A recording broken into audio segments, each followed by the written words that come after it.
Assalamualaikum warahmatullahi wabarakatuh. Selamat pagi semua.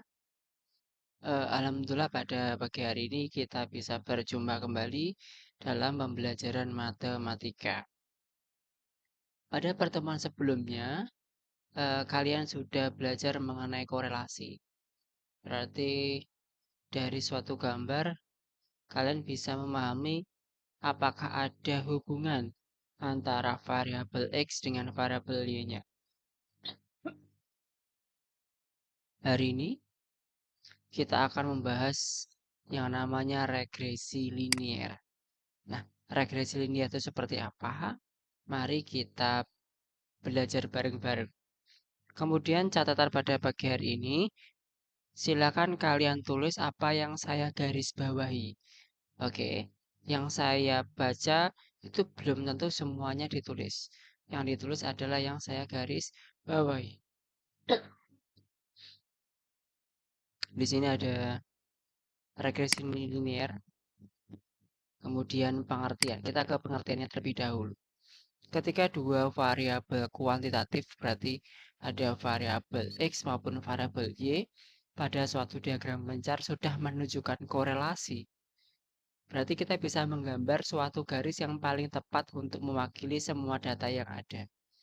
Jadi dari data yang begitu banyak, kita bisa membuat suatu garis bahwa garisnya itu bisa mewakili data. Nah, ini hanya contoh. Silakan nanti bisa dilukis ya. Ini dilukis. Nah, diagram mencar itu yang titik-titik itu. Dari titik-titik itu bisa dibuat banyak sekali garis. Di sini ada garis 1 atau G1 ya. Ada G2, G3 dan G4. G1 berwarna orange, G2 kuning, G3 biru, G4 berwarna merah. Dari semua garis itu bisa kita lihat bahwa setiap garis itu memiliki banyak titik yang berbeda-beda. Garis regresi itu adalah garis yang banyak sekali titik-titik di situ. Berarti dari 4 ini, garis regresi adalah garis yang berwarna merah. Ini adalah garis regresi. Nah, kalau dari gambar kita bisa,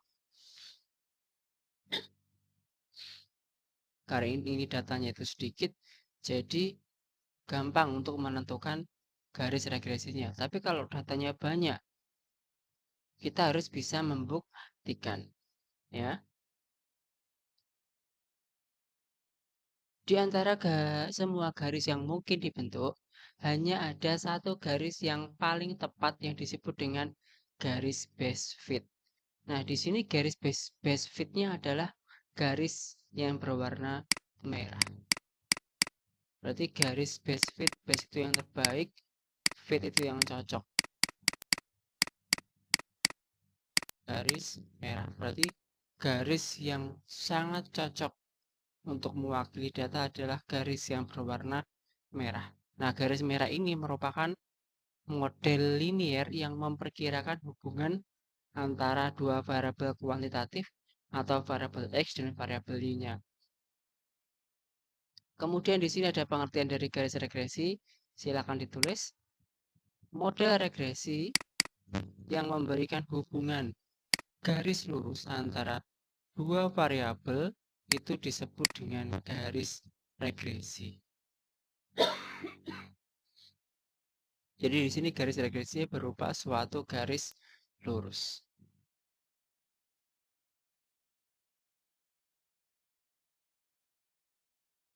Nah, ini contoh. Contoh juga dari suatu garis regresi ini juga dilukis ya.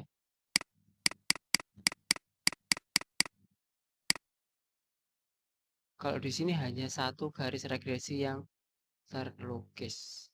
Berarti ini sudah base fit. Ya, ini sudah base fitnya. Dari gambar di atas itu memberikan contoh bagaimana suatu garis base width digambarkan di antara titik-titik pada diagram mencar. Garis ini tidak harus melalui titik-titik tersebut karena hanya bersifat estimasi. Nah, coba lihat. Di sini ada titik yang tidak berada pada garis. Gak apa-apa. Ini penjelasannya.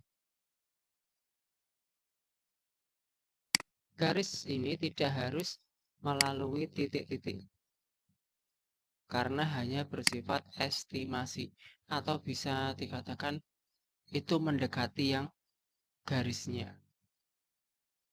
Namun bisa saja garis melewati satu titik atau lebih pada saat penggambaran. Tapi satu hal yang pasti adalah garis tersebut melewati pasangan titik koordinat rata-rata. Berarti garis tersebut selalu melewati pasangan titik koordinat rata-rata nilai X dan nilai Y. Maksudnya rata-rata itu kan gabungan. Jadi di sini ada yang benar-benar melewati. Nah ini loh.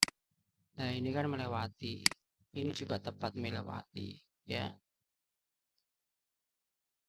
Nah ini adalah beberapa contoh. Tapi tidak usah kita bahas. Kita langsung aja ke yang kedua. Tadi kan ke regresi linier. Sekarang metode kuadrat terkecil. Nah ini metode kuadrat terkecil itu apa? Dan digunakan untuk apa? Gunanya. Nah, gunanya dari metode kuadrat terkecil untuk mencari garis lurus yang paling tepat terhadap titik-titik yang ada pada diagram pencar. Kalau tadi kita flashback lagi. Kalau ini kan karena titiknya sedikit, kita gampang untuk menentukan garis base fitnya. Tapi kalau sudah garis titik-titiknya itu banyak, kita akan kesusahan. Contoh seperti ini. Ini kan banyak titiknya.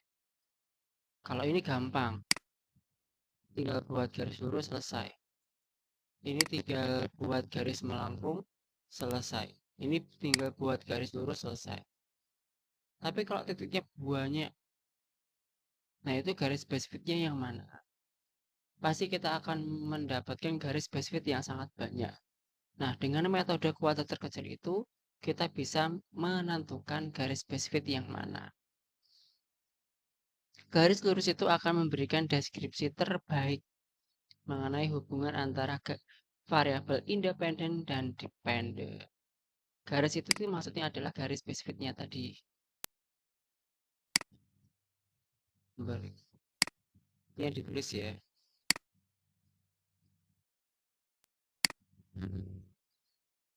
Sekarang kita ke eksplorasi 3.3. Suatu sekolah menerapkan program rajin menabung. Mona tertarik untuk melihat bagaimana hubungan antara uang jajan yang diperoleh teman-temannya dengan besar uang yang ditabung. Dia memilih satu kelas dan dari kelas tersebut diambil sampel 8 siswa untuk memperoleh data mengenai uang jajan yang diterima dan yang ditabung.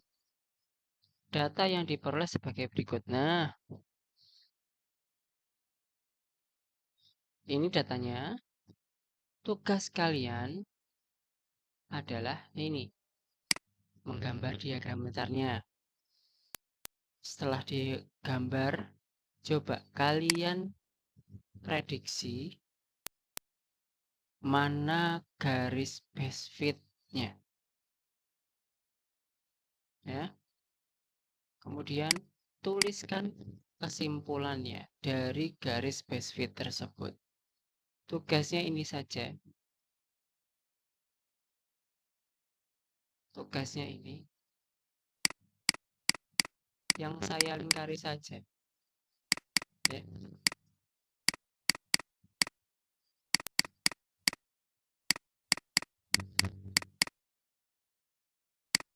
Tabelnya ditulis ya.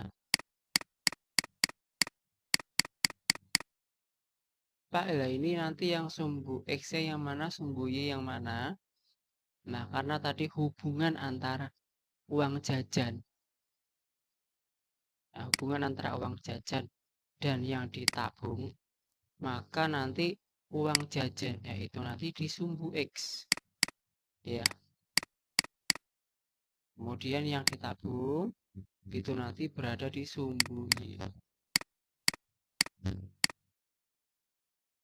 Oke, silahkan dicoba. Garis base fitnya nanti tolong ditemukan dan kesimpulannya apa dari garis base fit tersebut ya. Kesimpulan itu seperti interpretasinya itu apa? Maksudnya seperti itu ya.